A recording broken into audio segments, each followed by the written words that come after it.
Hello friends, कैसे हैं आप लोग। इस वीडियो में हम चिन्वे अचबे साहब की एक नावल थिंग्स फॉल अपार्ट की चैप्टर वाइज समरी देखेंगे। दोस्तों, कैरेक्टर्स के हवाले से पहले ही वीडियो बनी हुई है जिसका लिंक डिस्क्रिप्शन में दिया हुआ है। कैरेक्टर ज़रूर देखिएगा ताकि आपको समरी अच्छे से समझ में आ जाए। चलिए समरी शुरू करते हैं। हमारा तारुफ नावल के शुरू में ही ओकोंको से होता है, जो इग्बो कबीले का एक अजीम शख्स होता है और 9 गाँव और उससे भी आगे जाना जाता है। वो अपनी जवानी में एक अजीम पहलवान एमालिन्स द केट को हराकर मशहूर हुआ था। वो एक मजबूत शख्स है और जब उसे गुस्सा आता है तो वो हकलाता है। इससे उसे मज़ीद गुस्सा आता है और फिर वो मुक्कों का इस्तेमाल करता है। वो नाकाम इंसानों को बिल्कुल भी बर्दाश्त नहीं कर सकता, क्योंकि उसका बाप उनोका एक नाकाम इंसान रहा था। उनोका एक सुस्त इंसान था और मकरूज़ होकर इस दुनिया से चला गया था। उनोका अपनी जवानी में एक बेहतरीन फ्लूट बजाने वाला था। नैरेटर हमें अब उनोका के बारे में बताना शुरू करता है। वो कहता है कि उनोका अपने इर्द गिर्द हर किसी से उधार लाता था और उसके बीवी बच्चों को पेट भर कर खाना भी नसीब नहीं होता था। एक दफ़ा ओकोए नामी एक शख्स उनोका के पास अपनी रकम वापस लेने आया और अपने साथ रिवाज के मुताबिक कोला भी ले आया, जो दूसरों के घर विजिट्स पर खाया जाता है।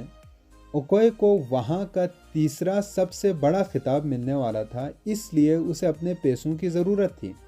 जब वो उनोका से पैसे मांगता है तो उनोका ज़ोर ज़ोर से हंसता है और कहता है कि उससे ओकोए से पहले कई और को पैसे देने हैं। वो कहाँ से दें, उसके पास फूटी कोड़ी नहीं है। बाप के बरखिलाफ ओकोंको एक मेहनती और कामयाब शख्स है। इसके पास याम्स यानी कि शकरकंदी से भरे 2 बांड्स हैं।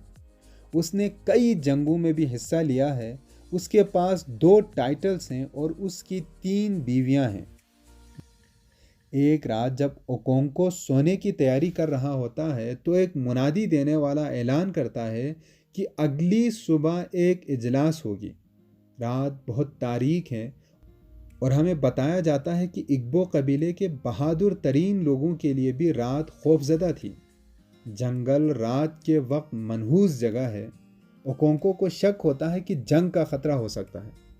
वो एक मुमताज़ जंगजू है और जंग उसे और ज़्यादा इज्जत हासिल करने का मौका देता है। अगली सुबह उमोफिया के 10,000 लोग बाज़ार में जमा होते हैं। एक ताकतवर खतीब उग्ब्यूफी उज़्यूगो रिवायती अंदाज में इफ्तिताह करता है। वो चारों तरफ देखता है और अपने मुट्ठी को बुलंद करता है और उमोफिया क्वीनो की सदा बुलंद करता है, जिस पर सब या के साथ जवाब देते हैं। वो 5 दफ़ा यही करता है, फिर कहता है कि 7 वाले गांव अम्बाइनों के कुछ लोगों ने उनके किसी लड़की को कत्ल कर दिया है। इस मामले पर बहस होती है और वो फैसला करते हैं कि उनको एक डेडलाइन दी जाए, तब तक वो इस कत्ल के बदले एक लड़का और एक कुंवारी लड़की उमोफिया वालों को दें। बाकी गांव उमोफिया से डरते हैं क्योंकि उमोफिया के जंगजू और जादूगर ताकतवर हैं। इनका सबसे ताकतवर जादू अगाडी नुवाए है। नैरेटर हमें बताता है कि उमोफिया वालों ने कभी जंग करने में पहल नहीं की। वो हमेशा पुरम तरीके से हल निकालने की कोशिश करते हैं, फिर भी जंग में तभी जाया करते हैं जब पहाड़ों और गारों की ओरेकल इजाज़त देती है, और ओरेकल अक्सर जंग से मना करती है। ओकोंको को एक सफ़ीर के तौर पर चुना जाता है। ओकोंको एक लड़के और कुंवारी लड़की के साथ वापस आता है। लड़की उस शख्स के पास जाती है जिसकी बीवी मार दी गई है और लड़का ओकोंको के साथ उसके घर जाता है। नैरेटर ओकोंको के घरों की तफसीलात और उसके रहन सहन के बारे में बताता है। ओकोंको के 3 झोंपड़ियां हैं, हर बीवी के लिए एक अलग झोंपड़ी। झोंपड़ियों के गिर्द एक सुर्ख दीवार है। इग्बो मुआशरे में याम्स यानी शकरकंदी ही मेन फसल है और इनके कंपाउंड में याम्स जमा करने के लिए एक बांड मौजूद है। ओकोंको अपने ख़ानदान का सरबराह है और बहुत जालिम है। उसे नाकामी से खौफ महसूस होता है और अपने बाप की याद से भी नफरत करता है। उसका बड़ा बेटा नोए अपने दादा यानी ओकोंको के बाप पे गया है, इसलिए ओकोंको उससे बहुत सख्ती से निमटता है। इकिमेफुना को नोए की अम्मी को दिया जाता है। اکیمے فونا کو گھر کی بہت یاد آتی ہے اور اسے سمجھ میں نہیں آتا کہ اسے یہاں کیوں لایا گیا ہے۔ جب اوکونکو چھوٹا تھا تو اس کا والد پہاڑوں اور غاروں کی اوریکل اکبالا کے پاس گیا تھا اور پوچھا تھا کہ اس کی ساری دعاؤں اور قربانیوں کے باوجود اسے اچھی فصل کیوں نہیں ملتی۔ اوریکل نے جواب دیا تھا کہ مسئلہ خداؤں کے ساتھ نہیں بلکہ اونوکا کی اپنی سستی میں ہے۔ اونوکا سویلنگ سے مر گیا تھا جسے اگبو والے زمین کی دیوتا کے لیے مکروہ سمجھتے ہیں۔ دوسرے لوگوں کی طرح جو مکروہ بیماری سے مرتے ہیں، اونوکا کو بھی شیطانی جنگل میں چھوڑا گیا تھا۔ اوکونکو کو اپنے والد کے جیسے ناکامی کا ہمیشہ خوف رہتا ہے۔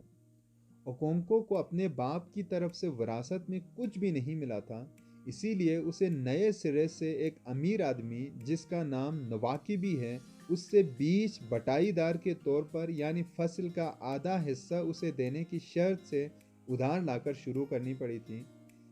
نواکی بھی بہت سخی ہے، مگر پہلے سال جب اس نے وہ بیج کاشت کیے تو وہ سال موفیا کی تاریخ کا بدترین سال تھا اور اوکونکو کو بہت زیادہ نقصان کا سامنا کرنا پڑا تھا، مگر اس نے سپر ہیومن ہمت کے ساتھ حالات کا سامنا کیا اور اس مشکل وقت سے نکل آیا۔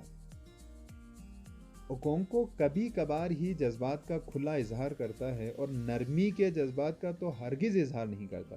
ایک بار اس نے ایک اجلاس میں گاؤں کے کسی شخص کی بے عزتی کی تھی اور اسے کوئی اعزاز نہ ہونے پر عورت کہا تھا۔ اس پر ایک بزرگ نے اسے ڈانٹا تھا اور کہا تھا کہ خوش قسمت لوگوں کو عاجزی دکھانا چاہیے، تاہم اوکونکو کبھی خوش قسمت نہیں تھا۔ جو کچھ اس کے پاس ہے اس نے دن رات محنت کر کے کمایا ہے۔ اکیمے فونا کو گھر کی بہت یاد آتی ہے، مگر نوائے سے اس کی اچھی دوستی ہوتی ہے۔ دونوں بہت نزدیک آتے ہیں۔ اکیمے فونا بہت ہوشیار لڑکا ہے۔ وہ فلوٹ بنانا اور روڈنٹس کے لیے جال بنانا جانتا ہے۔ وہ اوکونکو کو باپ کہتا ہے۔ ہفتہ کے دوران اوکونکو کی ایک بیوی بالوں کی چوٹی بنانے کے لیے گھر سے باہر جاتی ہے اور دوپہر کا کھانا نہیں بناتی۔ وہ لوٹتی ہے تو اوکونکو اسے بری طرح پیٹتا ہے۔ ہفتہ کے دوران مارنا تو دور، اونچی آواز میں بات کرنا بھی سختی سے منع ہے۔ اوکونکو کی خطا سے سارے گاؤں کے فصل خراب ہونے کا خدشہ ہے۔ شام سے پہلے زمین کے دیوتا کا پجاری ازینا آتا ہے اور وہ اوکونکو کے صرف کولا نٹ کے چڑھاوے پر اسے ڈانٹتا ہے اور سخت جرمانے کی پیشکش کرتا ہے۔ وہ پیسے اور دوسری چیزیں مانگتا ہے۔ اوکونکو وہ چیزیں ادا کرتا ہے اور اندر ہی اندر پچھتاتا ہے، مگر باہر سے ظاہر نہیں کرتا۔ اس کے ہمسائے کہتے ہیں کہ وہ مغرور ہو گیا ہے۔ فصل کاشت کرنے کا وقت آ چکا ہے۔ اوکونکو نوائے اور اکیمے فونا سے سختی سے پیش آتا ہے۔ یام سگانا بھی بہت مشکل کام ہے اور سخت محنت درکار ہوتی ہے۔ برسات کا موسم آتا ہے اور اس دوران بچے گھروں میں آگ کے ساتھ بیٹھتے ہیں۔ بیج بونے کے بعد سے فصل کی کٹائی تک کچھ خاص کام نہیں ہوتا۔ اکیمے فونا اور نوائے بہت نزدیک آ گئے ہیں۔ اکیمے فونا نوائے کو بہت ساری کہانیاں سناتا ہے۔ نئے یامز کی دعوت نزدیک آتی ہے۔ یہ کٹائی کے موسم کے شروع ہونے کی نشانی ہے۔ تمام پرانے یامز پھینک دیے جاتے ہیں اور ان کی جگہ پر نئے اور لذیذ یامز کھائے جاتے ہیں۔ نئے یامز سے نئے سال کی بھی ابتدا ہوتی ہے اور اس طرح فراوانی کا موسم بھی شروع ہوتا ہے۔ اوکونکو دوسرے امیر لوگوں کی طرح بہت سارے مہمانوں کو دعوت پر اپنے گھر بلاتا ہے، مگر اسے کام سے زیادہ دیر دور رہنا پسند نہیں ہے۔ وہ اپنے کھیتوں میں کام کرنے کو ترجیح دیتا ہے۔ تہوار کی تیاری اسے بے صبر بناتی ہے۔ تہوار سے 3 دن پہلے اسے یہ دیکھ کر بہت غصہ آتا ہے کہ کیلے کے بہت کم پتے کاٹے جا چکے ہیں۔ جب اس کی دوسری بیوی جب یہ مانتی ہے تو وہ اسے بری طرح پیٹتا ہے۔ پھر وہ شکار پر جانے کی تیاری کرتا ہے۔ گرچہ اوکونکو ایک اچھا جنگجو ہے، مگر اچھا شکاری نہیں ہے۔ جب اس کی دوسری بیوی جس کو اس نے پیٹا تھا وہ اس پر طنز کرتی ہے تو وہ بیوی پر گولی چلاتا ہے، مگر گولی اسے نہیں لگتی۔ ان واقعات کے باوجود تہوار خوشی سے ختم ہو جاتا ہے۔ تہوار کا اگلا دن ریسلنگ کا دن ہوتا ہے۔ اوکونکو کی دوسری بیوی اکویفی کو ریسلنگ دیکھنا بہت پسند ہے۔ ओकोंको को द केट को हराते देखकर ही इक्विफी को उससे मोहब्बत हो गई थी। इसकी शादी किसी और से हो गई थी, मगर चंद सालों बाद वो भाग आई और ओकोंको से शादी कर ली। उन दिनों वो बहुत खूबसूरत थी। ये 30 साल पहले की बात थी। इक्विफी की सिर्फ एक ही औलाद है, उसकी बेटी इजिन्मा। इजिन्मा एक पुरकशिश और खूबसूरत लड़की है, अपने बाप की लाडली है। गर्ची ओकोंको शाज़ व नादिर ही अपने जज्बात का इजहार करता है। हमें पता चलता है कि वो ओकोंको के दूसरी बीवियों की भी मदद करती है और ओकोंको को खाना भी खिलाती है। रेसलिंग देखने के लिए बड़ा मजमा जमा होता है। इक्विफी चीलो के साथ बैठती है। चीलो एक बेवा है जिसके 2 बच्चे हैं। चीलो एक आम सी औरत है, मगर गांव में बड़ा मर्तबा है क्योंकि oracle of hills and caves की प्रीस्टेस भी हैं। चीलो इजिन्मा से मोहब्बत करती है और अक्सर उसे मिठाई वगैरह देती है।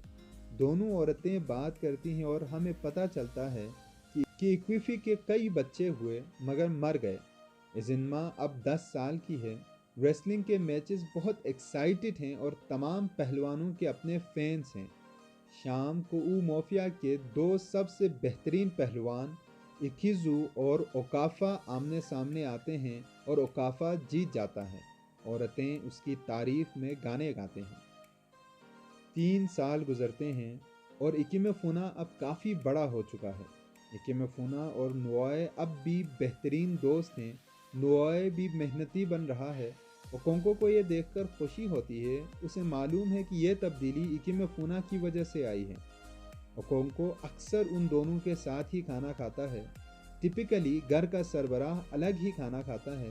नुओए अपने बाप को खुश करने की खातिर औरतों को बुरा भला कहता है और अपने माँ की कहानियों को भी बुरा कहता है, मगर हकीकत में उसे वो कहानियाँ बहुत पसंद हैं। टिड्डी दल का हमला होता है, मगर मोफिया को इससे ख़ास ख़तरा नहीं है क्योंकि ये कटाई के बाद का मौसम है। पहले थोड़े से आते हैं मगर बाद में बहुत ज़्यादा आते हैं। लोकस 7 साल में एक बार आते हैं और इग्बो में इनके आने से खुशी का समा होता है क्योंकि वो बहुत शौक से टिड्डियाँ खाते हैं।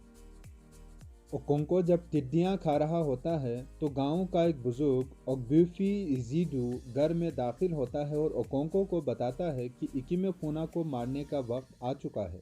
वो ओकोंको को बताता है कि वो उस खून में हिस्सा ना ले। अगली सुबह गांव के बहुत सारे बड़े ओकोंको के पास आते हैं और इस मामले पर तफसील से गुफ्तगू करते हैं।